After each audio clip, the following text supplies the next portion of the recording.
2 nomor absen 20. Perkenalkan, nama saya Zulfa Salsa dari kelas 11 KA2 absen 30. Timbang kertas saring kosong menggunakan neraca analitik.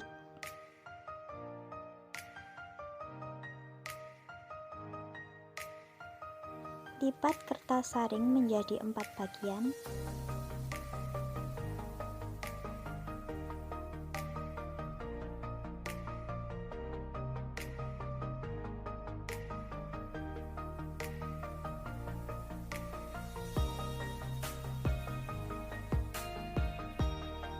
Setelah itu, masukkan kertas saring ke dalam corong bujer.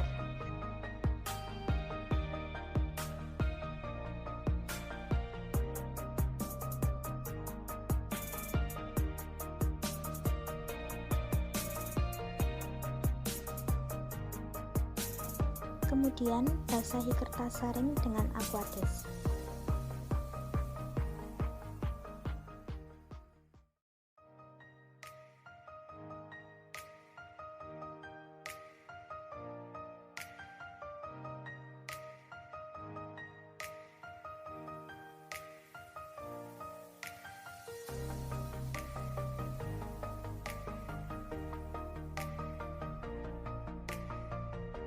Oleskan sedikit vaselin pada ujung corong bujer.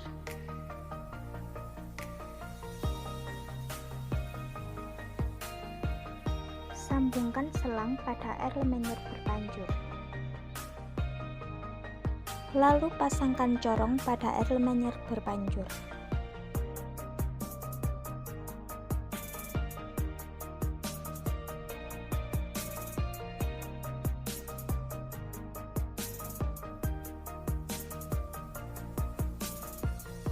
Lalu mulai lakukan penyaringan.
Cuci endapan pada kertas saring berturut-turut dengan H2SO4 1,25% panas, air panas dan etanol 96%.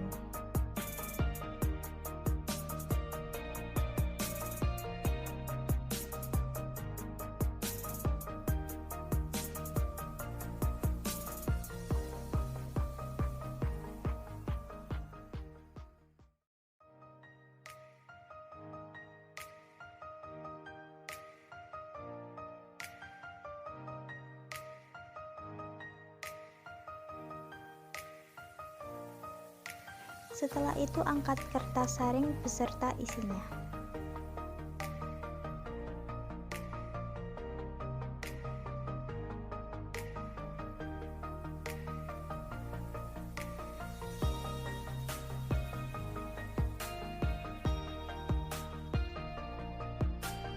Kemudian keringkan ke dalam oven dalam suhu 100 derajat Celcius sampai 105 derajat Celcius dalam waktu 1-2 jam. Setelah itu angkat dan dinginkan ke dalam eksikator.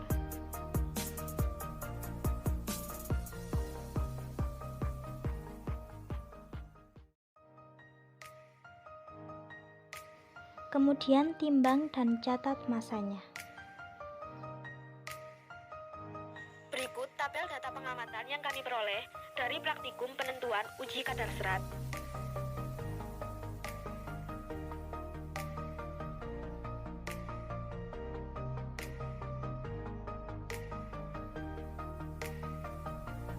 Dari analisa data perhitungan yang kami peroleh, kadar serat kasar dalam makanan sintetis makanan kucing atau pakan kucing sebesar 5,18%. Fungsi asam sulfat. Asam sulfat mempunyai banyak kegunaan dan merupakan salah satu produk utama industri kimia. Kegunaan utamanya termasuk pemrosesan biji mineral, sintetis kimia, pemrosesan air limbah, dan penghilangan minyak. Rumus kimia dari asam sulfat yaitu H2SO4. Apakah pengertian dari asam sulfat? Asam sulfat atau H2SO4 yaitu asam mineral atau anorganik yang kuat. Zat ini larut dalam cairan pada semua perbandingan. Asam sulfat mempunyai jumlah kegunaan dan yaitu noda satu produk utama industri kimia. Apa saja kegunaan asam sulfat? Kegunaan asam sulfat dalam industri sebagai berikut. Yang pertama, asam sulfat digunakan pada proses pembuatan deterjen. Yang kedua, asam sulfat juga digunakan sebagai larutan elektrolit pada pembuatan baterai untuk industri otomotif. Ketiga, industri pembuatan asam nitrat atau HNO3 juga menggunakan asam kuat yang satu ini atau asam sulfat.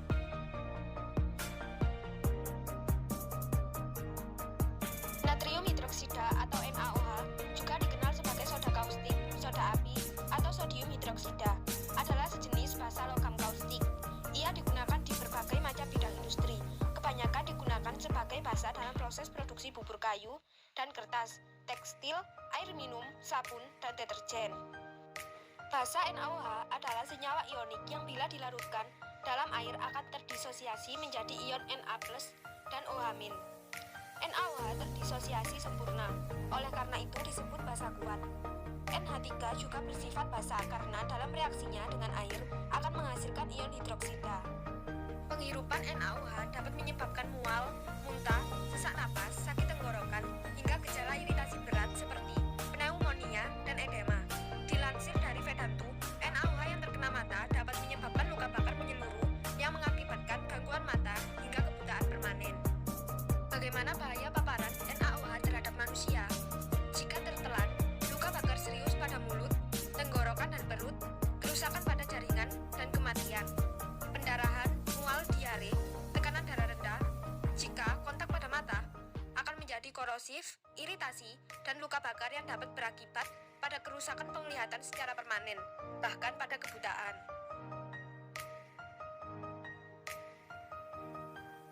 Kegunaan alkohol dalam kehidupan sehari-hari.